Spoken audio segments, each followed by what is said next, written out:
우리 사랑하는 성도님들, 지난 한 주간 잘 지내셨습니까?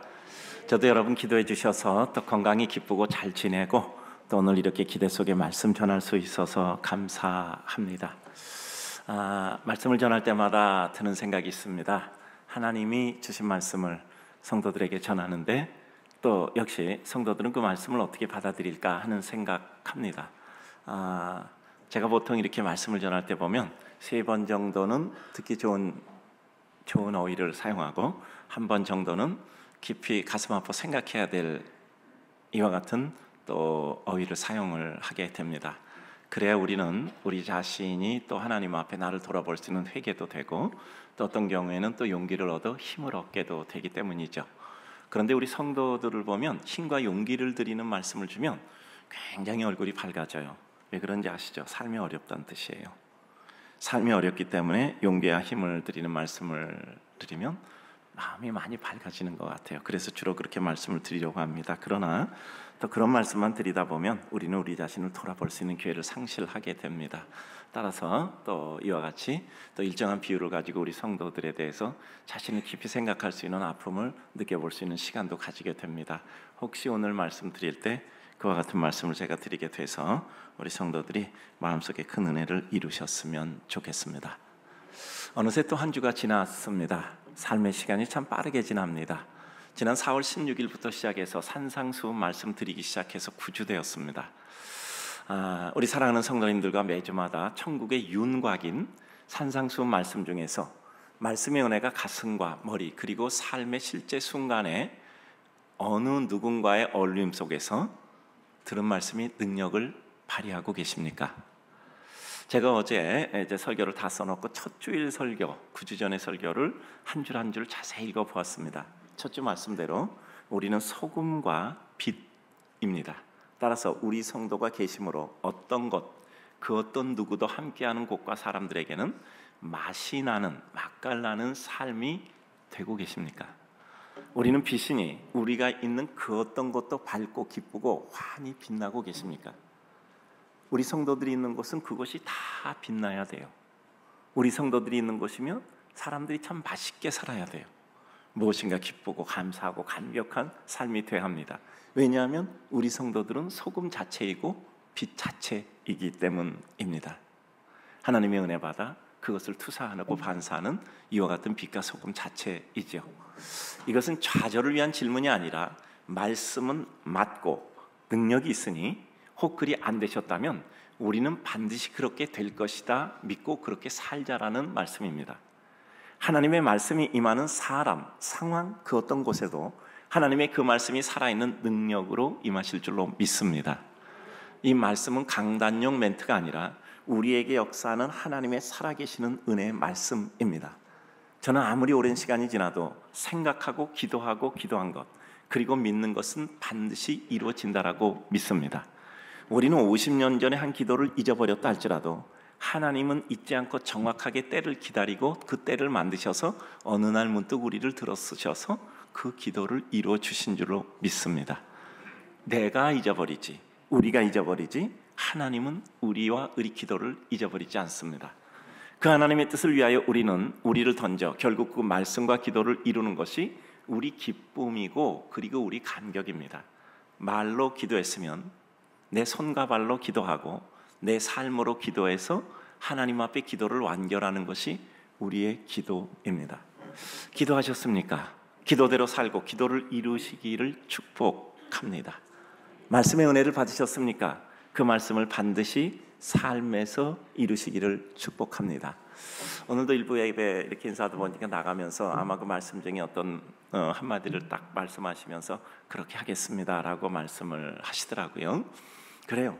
마음이 들어 그 말씀을 들어서 내가 이래야 되겠다라고 생각하면 그렇게 사는 것이 우리의 말씀을 받음입니다. 우리는 반드시 그렇게 합시다. 그것이 우리의 짐이 아니라 힘입니다. 그리고 우리는 반드시 우리 하나님이 살아계셔서 역사하심을 우리 성도 한 사람 한 사람을 통해서 그것이 이루어질 줄로 믿습니다. 저는 이 세상을 바꾸는데 우리 분당교와 함께 성도들 정도의 명수라면 충분하다라고 생각합니다. 오늘은 산상수훈 앞번째 시간, 기도 관련 4번째, 그리고 주기도문 관련 3번째 시간입니다. 주기도문으로 마지막 시간입니다. 이미 지난주에 말씀드린 대로 오늘 읽은 한 절 말씀을 드리도록 하겠습니다. 지난주에 포함된 한 절 말씀드리려면 시간이 길 것 같아서 두 주로 나눴다고 말씀드렸죠. 다른 교회 갔다 오셔서 기억이 안 나시는 것 같아요. 주기도문 중 마태복음 6장 13절 말씀, 우리를 시험에 들게 하지 마옵시고 우리를 다만 악에서 구하시옵소서. 나라와 권세와 영광의 아버지께 영원히 있사옵나이다 라는 구절입니다. 첫째, 우리를 시험에 들게 하지 마시옵고. 그래요, 우리 늘 시험에 드는 겁니다. 늘 미혹에 빠지게 되고, 늘 좌절에 빠지게 되고, 늘 혼란하고, 늘 흔들리는 거죠. 시험이라는 어휘에 대해서는 여러 번 말씀드려서 오늘은 다시 설명하지 않습니다. 우리 시험에 들지 않도록, 미혹에 빠지지 않고, 혼란에 빠지지 않고, 흔들림에 빠지지 않게 하옵소서. 하나님께 대한 우리의 기도가 우리 스스로가 시험에 들지 않도록 구하는 것이라면, 즉 내가 시험에 들고 싶지 않다, 미혹에 빠지고 싶지 않다, 흔들리지 않고 싶다, 미끄러지지 않고 싶다, 그것이 우리의 기도여서 하나님께 간구하는 기도가 돼야 한다라고 말씀하셨다면 우선적으로 생각하고 바라보아야 될 것이 무엇인가입니다. 하나님 이렇게 해주십시오라고 기도했다는 건 내가 그렇게 하고 싶은 거잖아요. 그럼 어떻게 하면 그렇게 그 기도를 완성할까? 하나님이 어떤 분이신가에 대한 하나님에 대한 파악이 우선이겠죠. 소위 말하는 신인식. 신인식 다음에 이루어지는 것은 자인식, 자신에 대한 발견입니다. 하나님의 뜻에 대해서 선명히 파악을 합니다. 그러면 자연히 우리가 보이겠죠. 그런데 우리에게 더 큰 문제는 하나님의 뜻을 바르게 알고 그리고 바르게 대처하고 따르는 나 자신에 대해서 파악하는 겁니다. 우리가 나를 잘 아십니까? 내가 나를 정확히 직시하셨습니까? 나를 보기에는 너무 두렵잖아요. 내가 어떤 인생인가? 내가 정직한가? 내가 약속했으면 지키는 의지력이 있는가? 나는 내가 손해되는 일도 그럼에도 불구하고 나는 명분을 위해서, 그리고 뒤에 있는 신뢰를 위해서, 인정을 위해서, 우리 동정받지 말고 신뢰받자고 했잖아요. 인정받자고 했잖아요. 인정받으려면 신뢰를 쌓아야 되는데 신뢰는 값을 치러야 되잖아요. 내가 정말 값 치를 것인가? 라고 생각할 때 우리 자신에 대해서 피하고 싶을 때 있잖아요. 물론 하나님의 뜻을 파악하면 저절로 나 자신의 죄악성 깨달으니 자신 발견하게 되면 중요합니다. 이것을 포함해서 우리는 우리 자신을 정확히 파악하고 발견하는 것이 중요합니다. 내가 나를 봐야 할 때 피하시지 말아야 합니다. 너무 많은 경우에 우리는 우리 자신을 정확히 바로 직시하지 못합니다. 내가 바르지 않다는 것을 모르고 혹은 알아도 인정하고 싶지 않고, 그리고 그것을 인정한다는 게 너무 아파요. 오히려 더 비틀어져서 하나님 원망하고 사람 비난하고 상황 한탄하고 오히려 하나님께 나가야 될 순간에 하나님과 더 멀어지는 경우가 더 많습니다. 우리는 나 자신을 직시하는 것이 중요합니다. 하나님 바라보고 나 자신을 바라보고 파악하는 것은 너무 중요합니다. 하나님은 거울, 그 거울에 비친 내 자신의 모습, 그것을 내가 인정하는 것이죠. 아무리 우리가 슬프고 아프더라도 나 자신을 바로 파악하고 인정하고 하나님 앞에 나아감을 통해서 우리는 새로운 무대로 옮겨짐을 당하게 됩니다. 나 자신을 바라봄을 피하지 말아야 합니다. 용기를 내서 나 자신을 바라보고 있는 그대로를 인정해야 우리는 나 자신을 넘을 수 있을 뿐입니다. 누가 우리 보고 잘못됐다고 할 때 나 잘못되지 않아요 라고 생각하면 정말 바보 멍청입니다. 억울하다고 생각하는 것보다 왜 나는 이렇게 생각하는데 다른 사람은 나를 이렇게 생각할까? 내가 생각하는 것은 어떤 오류를 가졌을까? 그리고 내가 나를 정말 바로 보고 싶지 않는 이와 같은 나 자신을 바라볼 때 있잖아요. 그러며 나를 바라보면 그 한순간을 통해서 우리는 순간에 비약하는 겁니다. 그야말로 퀀텀 점프가 이루어지겠죠. 내부적으로 인정하고 그것을 수정, 보수, 보완, 발전하기 위한 몸부림이 우리를 거룩하게 하고 하나님 앞에 새로운 능력자로 보수에 세워지는 은혜를 체험하게 되는 겁니다. 어리석다고 하는데 나 안 어리석어요 하는 건 정말 어리석은 거예요. 감사합니다. 제가 어떻게 해서든지 저 자신을 바라보고 제가 진보하도록 노력하겠습니다. 그게 우리의 진실일 때 우리는 상대에게 신뢰의 가능성을 제시해 줄 수 있죠. 누가 나를 비난할 때 내가 부족했구나, 꼭 기쁘게 해드려야 되겠다, 정말 미안했다, 혹 그가 잘못 판단했더라도 오히려 더 정중할 수 있다면 우리는 반드시 그 값을 꼭 받습니다. 하나님이 최종적으로 갚아주십니다. 우리 성도님들은 따라서 큰 믿음의 거인들이 되시는 겁니다. 힘들고 아프고 어려운 삶의 상황에서 오히려 큰 믿음의 영적 거인이 되시기를 주님의 이름으로 축복합니다. 선에는 용기 있고 용맹하되 악에는 마음과 몸이 나가지 않은 소심함이 발휘돼야 돼요. 선과 악의 구별은 하나님의 뜻을 이룸이 선, 하나님의 뜻에서 멀어지고 어깃장치고 내 눈 가려 하나님을 피한다 생각하는 어리석음에 빠지는 것, 악이라고 생각합니다. 우리는 하나님의 뜻을 따르는 우리의 기쁨이 있어야 합니다. 우리는 부패한 죄악의 성품이라 더 쉽게 구조적으로 빠져가는 것은 하나님의 뜻보다는 내 뜻과 내 정서입니다. 그러나 여기에 성령이 함께 하셔서 영적 의지를 가지고 우리 자신을 하나님을 향해 엎드려지게 해야 합니다. 하나님의 뜻을 따르면 용감해야 됩니다. 그렇지 않으면 나를 이길 수가 없어요. 오라나는 공관조로다 내 속에 생명의 성령의 법과 사망의 육신의 법이 쟁투한다고 사도 바울은, 그 대사도 바울이 고백하고 있습니다. 하나님의 뜻을 멀리하고 어기면은 소심해야 돼요. 하나님 무서워서, 두려워서, 감이 벌벌 떨려서, 다리가 떨려서 그 일을 못해야 돼요. 우리는 우리가 하고 있는 일이 하나님 앞에 잘하는 일이다, 혹은 하나님 앞에 잘못하는 일이다라는 것 판단 못 하시겠습니까? 정말 우리 모르는 겁니까? 그렇지 않잖아요. 알잖아요. 근데 인정하고 싶지 않잖아요. 외면하고 싶은 거잖아요. 우리가 남을 비방하고 험담하고 잘못되게 하는 일이 잘못된 일이라는 거 모르는 거 아니잖아요. 알잖아요. 그런데 우리는 그렇게 하고 살잖아요. 그리고 주여 주여 하고 주님의 이름 부르잖아요. 이때 사단이 우리에게 그냥 올무를 딱 거는 겁니다. 그 순간 우리는 사단의 하수인이 되는 거예요. 속히 풀려나와 자유롭게 돼야 합니다. 성도에게 하나님은 회개라는 기회를 주셨어요. 회복하고 속히 하나님의 은혜와 자유를 누려야 합니다. 우리는 죄의 고통 가운데 뼈가 마르는 거예요. 그러니까 다윗이 그가 범죄함으로 하나님 앞에 고통을 받을 때 그는 그의 뼈가 마르는 고통을 겪고 있었던 겁니다. 그래서 그가 고백한 것은 내가 구원의 즐거움을 회복시켜 주옵소서, 주의 성령을 내게서 떠나지 말게 하소서, 우슬초로 나를 씻어 정하게 하소서. 다윗은 하나님께 징계받을 때 내 구원의 즐거움을 회복시켜 주시기를 간구했던 것입니다. 하나님 무서워 함부로 하지 못함, 그것이 믿음입니다. 하나님의 맷돌은 천천히 도나 잘게 부숨을 우리는 알죠. 우리 알고 있기 때문에 두려운 겁니다. 내가 지금 내게 어려움이 닥쳐오지 않아도 반드시 총량의 법칙에 따라서 반드시 그 분량 채울 겁니다. 그게 두려운 거예요. 하나님을 바라보며 나를 삼가고, 하나님을 바라보며 나를 이루고, 하나님을 바라보며 내 길 정하고 내 입술을 정갈이하고 내 마음과 삶을 정갈이하는 것이 믿음입니다. 상위 가치에 대한 확신과 감격입니다. 우리가 하나님의 은혜로 시험에 빠지지 않을 수 있을 때는 도저히 은혜를 버리고 싶지 않을 때예요. 은혜의 기쁨과 감격이 너무 커서 내가 육신적으로 하고 싶은 일, 내 마음의 정서, 그 어떤 것도 내가 이 기쁨을 버릴 수는 없는 겁니다. 그래서 은혜가 더 크면 우리는 인생의 모든 제약된 생각을 버리게 되는 거예요. 상위 가치가 생기면 하위 가치를 놓게 됐거든요. 차라리 내가 내 현재 하나님의 은혜를 놓치느니, 내가 마음이 힘들고 고통스러워도 나는 하나님의 은혜 버릴 수 없다, 하나님의 은혜가 내게 너무 더 크니까 힘들어도 하나님의 때를 기다리겠다는 은혜의 의지가 우리를 불태울 때입니다. 따라서 우리는 늘 상위 가치에 대한 확신과 감격이 필요해요. 사랑하는 성도님들, 힘들고 고통스럽고 어려울 때 그것을 벗어나려고 해서는 안 돼요. 벗겨지지도 않습니다. 오히려 그때는 좋은 일을 하셔야 돼요.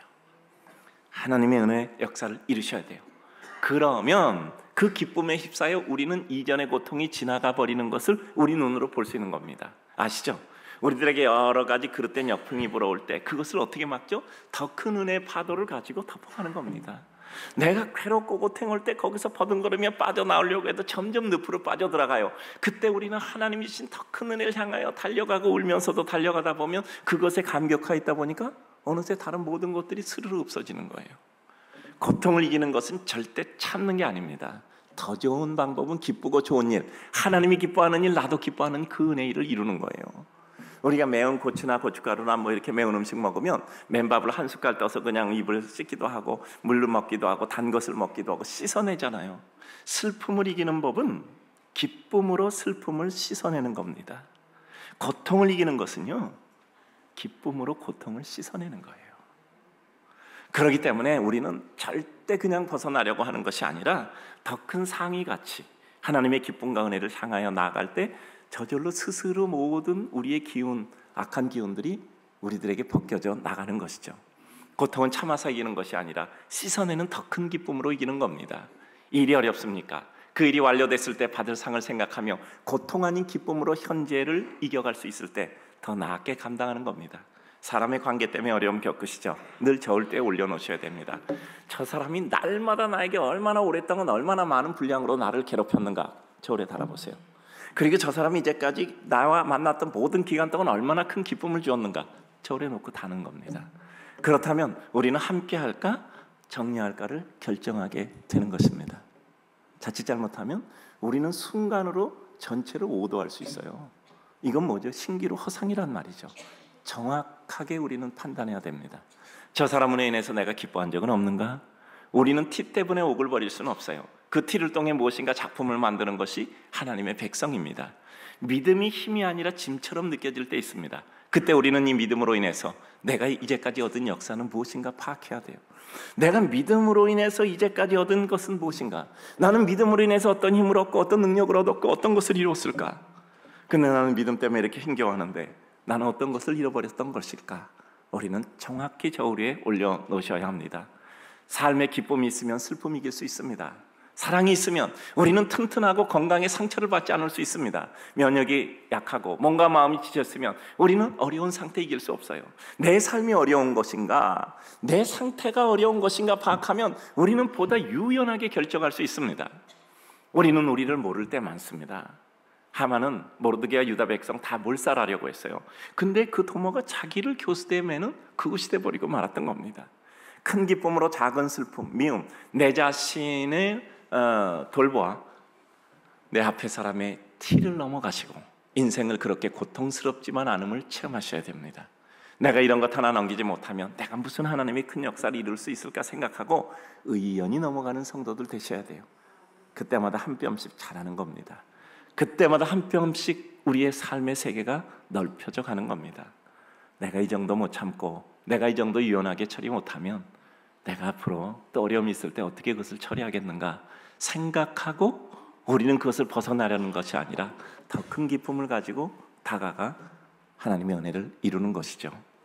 우리를 시험에 들게 하지 마옵시며 이렇게 우리는 그 시험을 넘어가는 것이고 우리의 기도는 그렇게 삶 속에 이어지는 것입니다. 두 번째, 다만 악에서 구하옵소서. 자, 그러면 우리가 악에 빠지기를 원치 않잖아요. 하나님께서 우리를 악에서 구하여 주옵소서. 선과 악이 구별돼야 되잖아요. 악에 빠지지 않기를 간구하는 마음의 애처로움과 우리의 힘으로 이룰 수 없는 것을 하나님께 간구하여 의탁하는 믿음의 의지와 의탁이잖아요. 중요한 것은 구별입니다. 지금 내 생각, 느낌, 결정, 행위가 하나님 앞에 정당하고 바른 것인가? 사랑의 은혜로 생각하면 더욱더 선명히 보입니다. 우리의 눈이 흐르면 안경을 써야 하고 마음이 흐리면 말씀과 기도로 우리의 자신을 선명히 볼 수 있는 기회를 만들어야 합니다. 요즘 무엇인가 쓰다 혹은 읽다가 눈이 자꾸 피곤하면 눈을 감고 잠깐이라도 쉬었다가 하고는 합니다. 그럼 또 맑아져요. 마음도 마찬가지입니다. 마음은 흐르는 물과 같아서 약간의 경사만 있어도 한쪽으로 다 쏠려버립니다. 100% 다 쏠려요. 0.1도의 강도만 있어도 결국 100%가 다 한쪽으로 쏠립니다. 그래서 우리는요, 사람 마음이 쏠리기 시작하면 한없이 쏠리는 거예요. 그래서 우리는 우리 마음의 균형을 유지해 줄 수 있는 게 무엇일까요? 사랑이죠. 은혜이죠. 상대에 대한 신뢰죠. 믿어지는 게 아니라 믿어주는 거라고 말씀드렸잖아요. 사랑하고 살아야 합니다. 영원하지 못한 평생, 영원의 길로 가는 과정인데 은혜 이루고 가야 돼요. 같이 가려면 의심되는 거 믿어주고 넘어가세요. 나중에 그것이 좀 손해인 것 같아도 결국은 더 큰 은혜를 이루잖아요. 손해라고 생각하는 것을 행해야 예상도 못했던 더 큰 결실이 있지 않겠습니까? 작은 계산만 하다 언제 큰 유익을 얻겠습니까? 늘 작은 계산만 하면 무슨 예상치 못했던 큰 유익을 얻을 수 있겠습니까? 잔 계산 지나치게 하다 보면 큰 유익은 없어요. 우리는 늘 말씀드립니다. 우리는 항상 만날 때 헤어질 때 생각하고 그 헤어짐이 축복이어야 돼요. 그러면 축복의 헤어짐을 위해서 우리는 진심으로 아끼고 위로해주고 언제 헤어져도 여한이 없다 생각할 만큼 우리는 진심으로 사랑으로 대해야 합니다. 사랑하고 섬기고 무엇인가 주고 싶은 심정으로 살아가면 그것이 축복이죠. 여한 없는 삶이죠.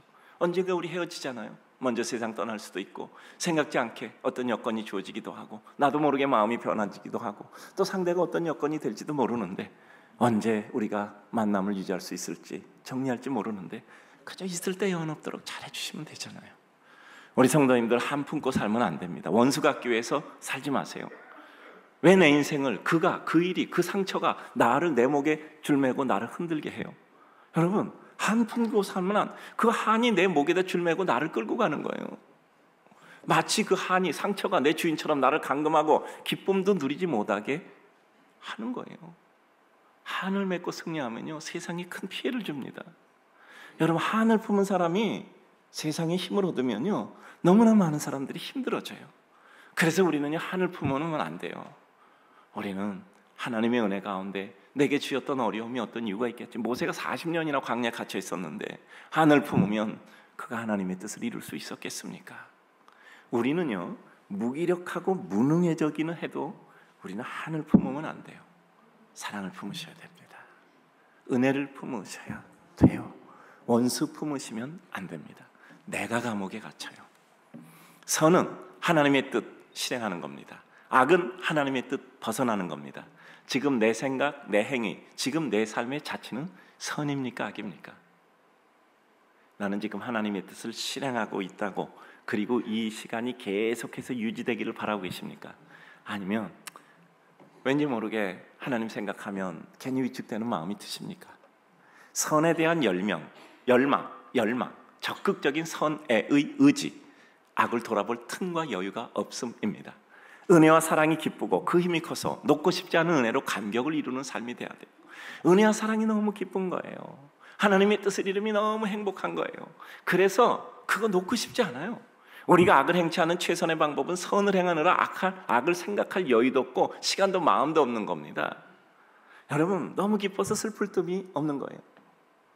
저희 중학교 1학년 교과서에 꿀벌은 슬퍼하지 않는다, 여러 번 말씀드렸잖아요. 어떤 학생이 이제 신문을 돌리는 일을 하고 있는데 열심히 사는 거예요. 그러면서 꿀벌은 슬퍼하지 않는다. 이거 국어시험 문제 몇 번 나왔어요. 뜻이 뭘까? 꿀벌은 너무 바빠서 슬퍼할 틈이 없다. 답은 그거였어요. 기쁨에 너무 분주하면 슬플 틈이 없는 거예요. 사랑에 너무 분주하면 미워할 틈이 없는 거잖아요. 그렇지 않으면 가만히 있으면 우리는 수시로 미움의 마음이 생기는 거예요. 수시로 미워하는 마음이 생긴다고. 그리고 수시로 시기하는 마음이 생기고 수시로 우리는 질투하는 마음이 생겨. 사단이 그냥 그 마음 딱 꽂아주는 거야. 그럼 우리 마음은 시기심 생기고 질투의 마음이 생기고, 또 우리 애매는 생각해도 뭐 별것도 아닌 상상력이 발휘돼서 우리는 삶이 괴로워지는 겁니다. 그게 뭡니까? 분열이잖아요. 분열의 특징이 뭔지 알죠? 종합해서 방향을 정하지 못해요. 자꾸 가지를 넘어치는데 이게 종합이 안 돼. 우리 사랑하는 성도님들, 우리는요, 적극적인 선의 의지를 가지고 악을 돌아볼 틈과 여유가 없도록 하나님의 은혜와 사랑이 기쁘게 살아가는 것이 우리의 일입니다. 요즘 가장 우리에게 중요한 것은 시간이잖아요. 그러니까 천사 가지치기 해야 되잖아요. 가급적 저는 외부 사람과 시간 아끼려고 합니다. 가급적 전화 안 받으려고 해요. 많지 않은 시간, 집중해야 될 일에 집중하자. 그러다 보니 결국 관리가 필요해요. 관리는 중요한 덕목입니다. 여러분, 만날 사람과 만나지 않을 사람 구별하셔야 돼요. 떠나야 될 사람은 떠나셔야 됩니다. 그리고 만날 사람은 어려움을 넘어서라도 관계 유지를 위해서 나를 넘으셔야 돼요. 내게 믿음의 길에서 나를 멀어지게 하는 사람 만나시면 안 돼요. 그것은 사단이 우리들에게 사주하는 겁니다. 은혜를 위해 사세요. 말씀을 이루기 위해서 사세요. 사랑을 위해 사세요. 저 사람이 나에게 못 안 주나 생각하지 말고 내가 무엇을 저 사람에게 주고 싶은가를 생각하는 것이 차라리 더 행복합니다. 악에 대한 혐오가 있어야 돼요. 혐오라는 말 우리 알죠. 악에 대해서는 혐오스러움이 있어야 돼요. 지금 내 모습이 영원히 지속된다 해도 기쁠 수 있는가? 지금 내가 이런 모습을 하고 있는데 이게 계속 유지돼도 나는 행복한가 생각해야 돼요. 우리가 하나님의 선한 뜻을 이루자면 사람의 마음에, 늘 말씀드리잖아요. 의식적 문제 해결되면 문화적 욕구 생겨요. 문화적 욕구 중에 가장 최고봉은 자아실현의 욕구예요. 자아실현의 최고봉은 뭐죠? 영적 자아실현의 욕구예요. 우리 믿음의 사람은 영적으로 하나님 앞에 은혜를 이루고 싶은 마음이 있는 거예요. 하나님의 뜻대로 살고 싶은 마음이 있는 거예요. 그게 마음 편하고 그게 기쁘고 그게 행복한 게 있는 거예요. 그러니까 내가 지금 이 모습을 계속해서 끝까지 가져갈 수 있는가? 그러면 행복한가? 우리 알잖아요. 악에 대해서는 혐오스러워야 돼요. 악에 대해서 하나님의 뜻을 어기는 것에 대해서 혐오스러움과 불편함이 있어야 돼요. 요즘 우리 혹시 다른 사람 이름 올려 이야기한다거나 험담, 비남 그 앞에서 하지 않고 없는 데서 하는 사람 보면 이거 저 사람은 전염병 바이러스처럼 보시고 다시 그 사람 옆에 있으면 안 돼요. 일어나서 나와야 됩니다. 나와야 돼요. 만약에 그렇지 않으면 우리 똑같은 사람입니다. 내 주변에 있는 사람이 훌륭하다라고 생각하면 여러분이 훌륭한 겁니다. 내 주변에 있는 사람이 참 허접하다 생각하면 내가 허접한 거예요. 왜 그런지 아시잖아요. 유유상종 비슷한 사람끼리 모이거든요. 말을 하는 사람, 말을 듣는 사람, 그 말의 대상인 사람, 세 가지를 죽인다 그랬잖아요. 탈무드에.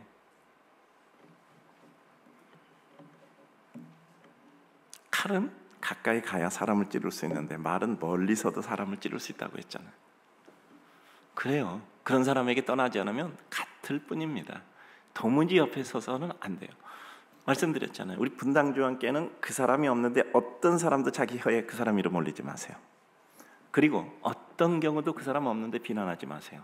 어떤 경우도 그 사람에 대해서 헌담하지 마세요. 차라리 정하고 싶으면 찾아가서 하세요.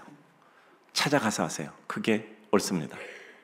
그렇지 않으면 나는 아주 왜소한 이와 같은 어둠의 사람일 뿐입니다. 그래요. 그런 사람에게선 떠나셔야 됩니다. 쓴 뿌리 안 자르면 그 쓴 뿌리가 자라서 결국은 죽습니다. 그래요. 그리고 내가 그런 순간 참지 못하면 우리는 격리돼서 오직 말씀만 보고 소리내어 읽고 기도하고 하나님의 자비를 구해. 자꾸 다른 사람 말하고 싶어. 자꾸 다른 사람 비난하고 다른 사람 약점 얘기하고 다른 사람 안 됐다는 걸 입증해서 같이 끌어내려 내가 그래도 어떤 만족을 얻으려고 해. 자꾸 내 모습을 볼 때 내가 그렇다면 일단 모든 거 다 중지하세요. 그리고 오직 말씀 보고 소리내어서 읽고 기도하고 하나님의 자비를 구해야 돼요. 여러분, 우리 영혼을 갉아먹는 이와 같은 사단의 사주 속에 우리가 끌려다닐 수가 없어요. 우리 삶은 그렇게 시간이 많지 않아요. 내가 그렇다면 정말 대우각성하고 인생 바꿔야 합니다. 그래요. 우리가 마음에 결심하고 이렇게 살면 분명히 달라집니다. 당당해지고 위축되지 않고 너그러워지고 자신이 생기니까 거기서 생기는 게 사람이 겸손해지는 겁니다. 자신 있는 사람만 겸손할 수 있어요. 자신 있으니까 꾸밀 필요도 없어요. 누가 뭐라고 얘기하면 죄송합니다. 제가 부족해서 부끄럽습니다. 더 열심히 노력해서 기쁘게 해드리겠습니다. 이런 사람이 인물이에요. 다른 사람이 잘 되는 걸 정말 잘 됐다고 박수 쳐줄 사람은 위대한 인물입니다. 위대한 인물이에요. 그분은. 다른 사람 잘못된 거 보고 뭔가 가슴 아픈 사연이 있겠지, 내가 모르는 어떤 어려움이 있겠지 라고 생각해서 죄송합니다, 우리 좀 같이 갔으면 좋겠습니다 하고 이렇게 같이 내가 부담해서 갈 수 있다면 그 사람은 위인이에요. 어느 순간 우리 모습을 보고 내가 영원히 이렇게 살 것인가 생각하고 결정해야 돼요. 다른 사람, 지금 내게 주어진 현재가 훌륭해 보인다면 우리가 훌륭한 겁니다. 요즘 자주 드리잖아요. 말씀드리잖아요. 내 손에 어떤 소재가 들려있어도 상관없어요. 그 어떤 소재라도 내 손에 들려있으면 그것을 가지고 작품 만드는 겁니다. 여러분, 이중섭 씨 그 그림 가운데 캔버스에 그린 그림이 별로 있습니까? 달력종이 뒤에 그리고 심지어는 담배값 종이에 그리고 대부분 그런 종류였어요. 그는 부산에 있을 때 배에다 그 페인트 칠하며 먹고 살았잖아요. 그 페인트 가지고 그림도 그렸다니까. 그게 주어진 여건 속에서 제대로 된 캔버스, 제대로 된 물감 가지고 그림 못 그려도 그래도 그는 그 예술의 세계를 이뤄간 겁니다. 여러분, 빈센트 반 고흐 보세요. 그 사람은요 평생 동안 그림이 팔려보질 않았다고. 평생 동안 팔린 그림이 2개. 하나는 친구가 사갖고 하나는 또 팔렸는지 안 팔렸는지 정확히 알지도 못해요. 다 팔렸다 쳐도 2개밖에 못 팔렸어. 근데 돈도 안 줬죠. 친구 화가 가져갔으니까. 늘 동생 태로부터 보내오는 돈을 가지고 먹고 사니 유족했겠습니까? 그러니까 그는 캔버스에 그림을 잘 못 그려요. 그러니까 고가 그린 그림은 대부분 그린 그림에 덧칠을 해서 그린 거예요. 캔버스로 새로 살 돈이 없으니까. 고는 모델료를 지불할 수 있는 사람이 아니었어요. 자화상이 가장 많은 화가가 고예요. 자기가 자기 얼굴 버리고 그리잖아. 그리고 지나치는 주변 사람들, 자기를 치료해준 정신과 의사, 그리고 우편 배달부, 그리고 아버지가 목회를 했던 교회에 대한 그림들, 그리고 주변의 사람들, 모델료 안 내는 사람들을 주로 그렸던 거예요. 그러나 그의 삶은 그 어떤 삶의 소재에도 불구하고 그를 통해서 큰 예수를 이루자. 여러분, 이 빈센트 반 고흐 하면 제일 최고의 시대는 생레미 시대예요. 생레미 시대가 어떤 시대입니까? 정신병원이에요. 거긴요. 정신병원에서 그림 그린 게 생레미 시대예요. 거기서 정말 미국 유학관 뭐만 하고 있거든요. 거기 보면 별이 빛나는 밤, 그 푸른 그림, 고흐의 최고의 걸작이라고 얘기하면 그 그림이 정신병원에서 그린 겁니다. 그리고 그 화밭 안에 있는 그 이와 같은 꽃들, 인생의 가장 고통스러운 순간 속에서 그는 그의 예수를 피울렸던 거예요. 아버지가 목사님이잖아요. 교회에서 일도 했어요. 아무도 인정받지 못했잖아요. 정말 가슴 아프잖아요. 그래도 그는 그의 삶을 통해서 주어진 소재를 가지고 뭐든지 할 수 있었던 겁니다. 고흐의 특징이 뭔지 아시죠? 그는 평균으로 사흘에 한 그림 하나씩 그림을 그린 거예요. 37살에 세상 떠날 때까지 그 그린 걸 생각하면 사흘에 하나씩은 꼭 그림을 그린 거예요. 그러니까 밥 먹고 그림만 그린 거예요. 다른 게 아무것도 한 게 없어요. 대단하죠? 그리고 동생한테 편지 써서 나는 정말 이렇게 뭐 사흘 동안 이렇게 그림을 그리고 그림 밑에 들어놓여 있는데 너무 행복하다. 그래요. 어떤 소재라도 우리 손에 들리면 그 소재를 가지고 우리는 작품을 이루고 예수를 이루는 겁니다. 그래요. 우리는 어떤 삶도 상관없어요. 어떤 여건도 어떤 사람도 상관없습니다. 어떤 것도 상관없어요. 손에 쥐어지면 그걸 가지고 우리는 인생의 최고의 작품을 이루면 되는 것입니다. 악에게 지지 말고 내 자신에게도 지지 말고 내 삶이 어떤 소재라고 할지라도 우리는 믿음으로 이겨보는 겁니다. 힘들어도 좋아도 길이 열려도 가는 길이 다 막히는 것 같아도 결국 끝까지 가는 겁니다.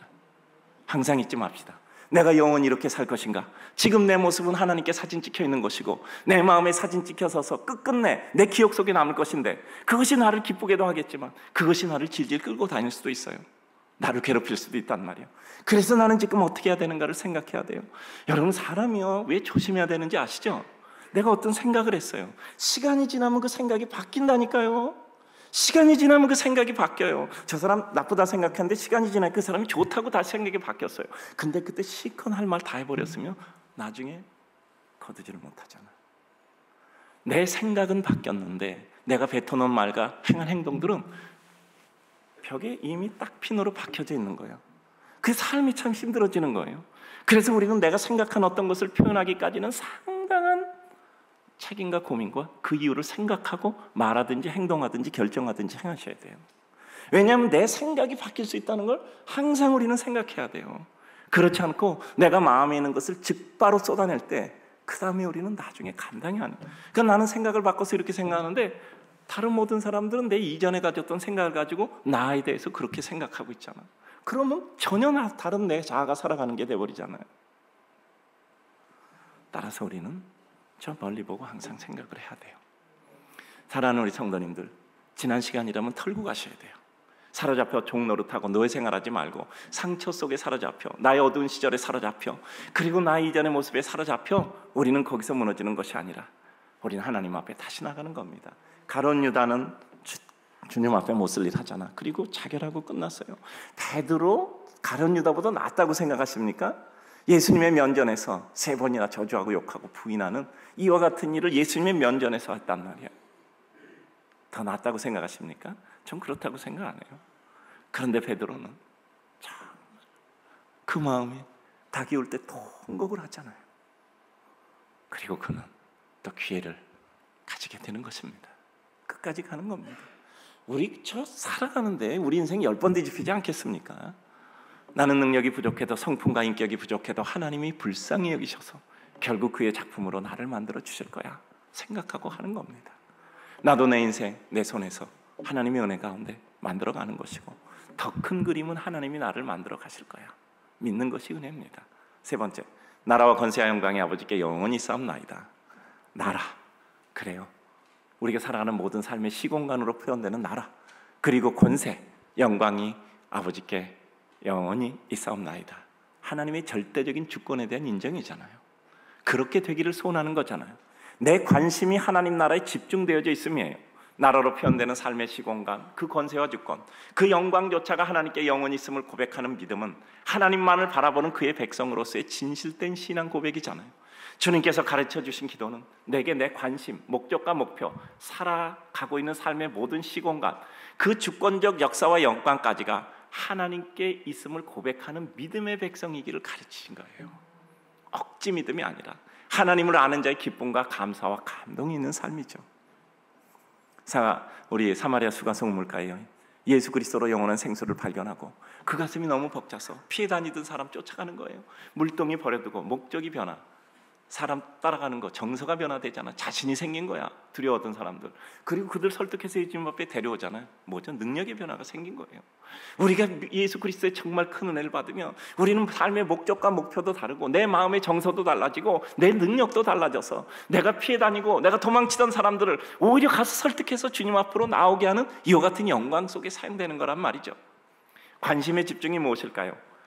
요약하면 가장 소중히 여기는 게 관심이 집중되는 겁니다. 내가 가장 소중히 여기는 것이 무엇일까? 그것이 내 관심이 집중되는 거예요. 내게 가장 귀한 것으로 여겨지는 것, 하나님 존중하고 하나님께 모든 은혜와 영광이 집중되어 영을 얻게 되기를 소원하는 겁니다. 만물 섭리에 대한 하나님의 주권 인정, 세상의 모든 것, 권세 영광 하나님으로 비롯되고 주관됨을 인정하고 그것이 기쁘고 감사한 겁니다. 다른 것 어떤 것도 내 경배와 가고 싶은 이상함과 꿈이 되지 않아요. 정말 우리가 하나님 앞에 내 삶이 하나님께 소진되어지고 내 삶이 하나님께 다 소진되어서 이제 더 이상 소진될 게 없다 할 때 우리는 죄와 연기가 되어 하늘로 올라가는 베세메스의 소처럼 우리는 하나님께 드려지고 가는 거잖아요. 아끼고 사랑하고 좋아하면 우리 인생은 그것을 위해 값을 치르기 원합니다. 여러분, 아끼고 사랑하고 좋아하면 뭐 값 치르는 거 우리 기쁨이잖아요. 아깝지 않고 오히려 기쁘고 감사하잖아요. 우리가 하나님을 사랑하는 때부터 우리 삶의 새로운 가치체계가 형성됩니다. 우리가 하나님을 기뻐하고 좋아하는 것은 우리에게 책임과 의무가 아니라 축복이고 감사하고 감격일 때 진정한 은혜의 누림이 있는 겁니다. 우리는 종교적 과세 내는 게 아니에요. 우리는 하나님이 너무 기쁘고 좋아요. 왜냐하면 정말 기쁘니까, 더 큰 기쁨이니까, 나의 슬픔과 눈물조차가 생각나지 않을 만큼 기쁘니까. 내가 사람에게 질시당하던 사람이다, 이런 것조차도 잊어버릴 정도로 그 사람들에게 뛰어가서 예수 그리스도 앞에 데리고 나오는 그 뜨거운 열정이 생기잖아요. 우리에게 어느 순간 그 열정이 생길 때 우리는 삶의 모든 회한과 아픔과 시련들이 우리에게 생각조차도 안 나. 새로운 세계로 옮겨간 겁니다. 우리는 오늘도 생각합니다. 믿음은 책임과 의무가 아니라 우리의 축복이고 누릴 자격이고 도락입니다. 은혜죠. 내가 이 밥 먹어야 사니까 억지로라도 삼키겠다고 꾸역꾸역 30번 씹어서 삼킨다면 너무 처절하잖아요. 야, 밥이 맛있네. 야, 축복이다. 나 이거 매일 밥 먹고 또 밥 먹고 싶고. 그건 축복이잖아요. 건강하잖아요. 나가서 힘내서 누구에겐가 기쁨과 도움 주고 싶다. 잘 먹어야지. 은총입니다. 모든 만물의 주권이 주께 있음을 인정하고 느끼고 고백한다는 것은 이 세상이 새롭게 보이는 거예요. 여러분, 우리 마음에 단어 하나, 문장 하나로 표현되는 삶의 명제가 들어와서 내 삶의 모든 것이 그 하나로 바뀌는 거예요. 그때 새롭게 개안하잖아요. 새로운 게 보이잖아요. 정말 저 뒤끝까지 안 보이는데 안경 쓰면 명확해 눈동자같이 보일 때 있잖아요. 새로운 세계가 열릴 겁니다. 꽃이 노래하고 새가 우는 것이 우리에게 어떤 다른 뜻으로 들려지기도 하잖아요. 무엇 하나를 보아도 그것을 통해 삶의 순간마다 하나님의 작품을 이뤄낼 수 있다는 마음의 용기가 생기는 축복이잖아요. 우리 성도님들, 아까 나가다 보니까 어떤 분이 그 얘기 하더라고. 누구 잠시라도 만나신다면 5분, 10분, 20분 만나시더라도 내가 그림을 그리는 심정으로 그 10분, 20분, 5분을 정성껏 그리세요. 내가 글을 쓰고 있는 중이야 생각하고 정성껏 그 5분, 10분을 대화하세요. 한마디 한마디 소중하게 생각해서 내가 그의 가슴에 그림을 그리고 그의 가슴에 글을 써놓는 중이야 라고 생각하고 얘기해 보세요. 그러면 정말 우리 삶이 소중해지잖아요. 내가 당신이라는 캔버스에, 내가 당신이라는 여백 위에 내가 글을 쓰는 거야 라고 생각하고 한마디 두마디 하기 시작한다면 우리 인생 좀 괜찮아지지 않겠습니까? 약간 나가면서 그런 얘기 하시더라고요. 제가 오늘도 사람 만날 때 꼭 그림 그리겠습니다. 내가 나를 자제 못해서 해버리는 것, 그냥 내 삶에서 낙선하고 북북 끓여서 망쳐버리는 거예요. 우리 그렇게 살 수는 없잖아. 우리에게 남은 여백이 그렇게 많잖아. 우리에게 주어진 스케치북은 그렇게 여러 장이 아니에요. 우리는 상처를 꽃으로 피워내고 황무지에서 장미꽃을 피워내는 겁니다. 나를 싫어하는 사람이 나와 함께 하나님의 일하고 웃고 떠들고 기뻐하고 힘든 이가 힘없고 용기 없고 소망 없고 기뻐하고 감격하는 은총의 백성이 되는 겁니다. 그 하나님께 내 삶을 맞추고 바라보며 한 걸음씩 다가가는 것이 우리의 완성이고 기쁨이 느껴지고 누려지는 삶을 추구하는 겁니다. 나라와 권세와 영광의 아버지께 영원히 싸움나이다. 이 단정적 신앙의 고백이 우리 삶의 순간마다 있다면, 우리의 기도의 호흡마다 있다면 우리는 얼마나 감격스럽겠습니까? 하나님, 나라와 권세와 영광의 아버지께 영원히 싸움나이다. 이건 우리 신앙의 고백이잖아요. 하나님 호흡 주셔서 감사합니다. 내 곁에 이 사람 주셔서 감사합니다. 잠시라도 내가 누군가를 만나고 어떤 일을 하고 모든 사람이 힘들어하는 것을 제게 주셨는데 저는 그 힘들지 않습니다. 그 일 잘해서 힘든 사람에게 길도 가르쳐주고 방법도 가르쳐주고 그리고 용기와 소망도 주겠습니다. 전혀 다르죠. 하나님께 영광 돌리기를 소원하잖아요. 그래서 하나님 사랑하는 마음으로 인생 사랑하고 내 손에 어떤 소재가 들려져 있나가 아니라 어떤 것이 들려져도 나는 이걸 가지고 좋은 작품을 만들겠다 생각해서 이리저리 생각하며 하늘을 꿈꾸는 백성은 축복입니다. 하나님께 초점 맞추고 한 걸음씩 가다 보면 어느 날 우리 삶에 반드시 어느 날 문득 들어쓰임 받는 순간이 옵니다. 정말 이건 아무리 얘기해도 좋아요. 어느 날 문득 들어쓰임 받는다니까요. 내 평생 한 번 하나님께 들어쓰임 받은 적이 없어라고 처절하게 울부짖어도 어느 날 하나님께서는 문득 우리를 그 손에 잡아 들어쓰신단 말이에요. 아, 내가 이렇게 사용될 줄 몰랐네. 제가 저희 청년 간사들 여기 있을 수 있으니까 제가 가르칠 때 이렇게 얘기했거든요. 이상하게 집에 가서 밥 안 먹다 집에 가서 밥 먹으려고 그러면 꼭 밥통 열어보면 밥이 없네. 이상해. 제가 우리 청년 간사들이 그렇게 가르쳐서 그때는 아무 말 하지 말고 슬며시 집을 나가라. 그러고 가게 가서 햇반을 사와라. 한 개 사지 말고 몇 개 좀 사와라. 그렇게 가르쳤어요. 아니 밥 먹으려는데 밥 없네. 그러면 상대가 얼마나 미안하겠어요. 미안하면 미안하다는 말을 다른 언어로 표시하잖아. 이 심오한 뜻을 모르시는구나. 미안하다는 것을 심오한 언어로 표시하잖아요. 그러니까 미안하지 않게 해라. 냉장고에 혹시 먹기 싫고 오래된 것 있으면 사람 아무도 없을 때 몰래 갖다 버려라. 버린 것 자체도 모를 것이다. 미안하지 않게 내가 하고 싶은 일을 하는 것은 얼마나 축복이냐. 그래요. 하나님의 영광과 능력과 이름이 높임 받음이 우리의 감격이라면 우린 세상에서 천국을 사는 하나님의 백성이 되는 거예요.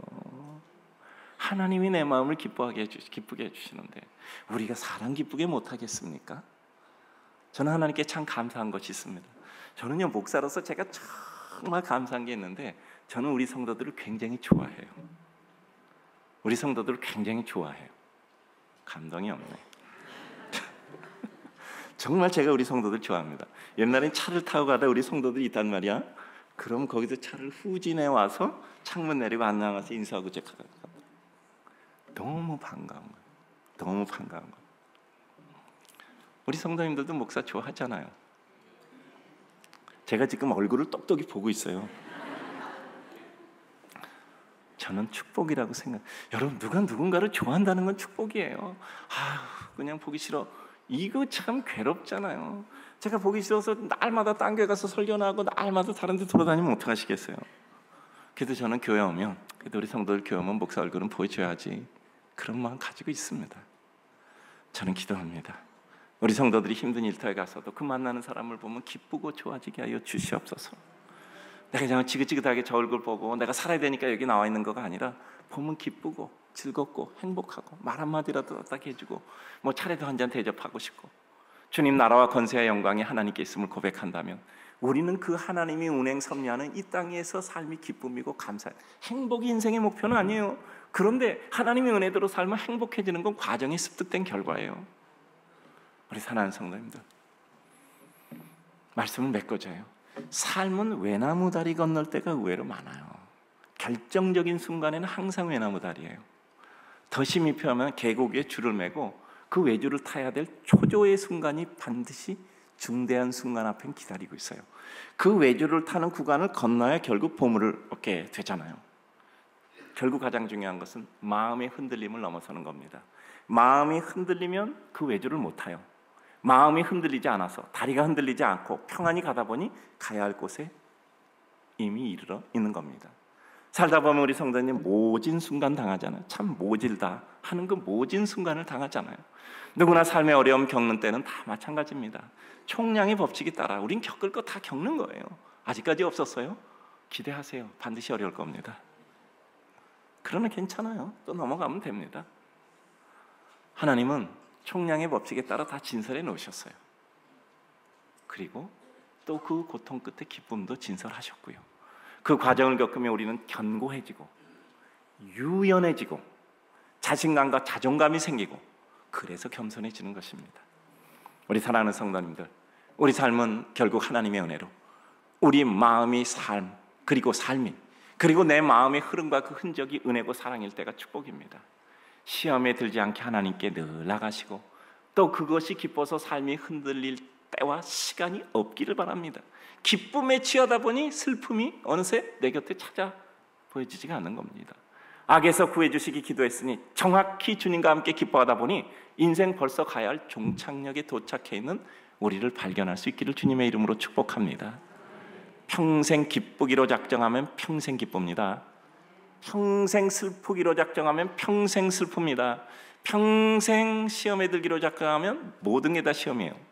주님은 총 함께 하시는 여호와 백성 되기를 주님의 이름으로 축복합니다.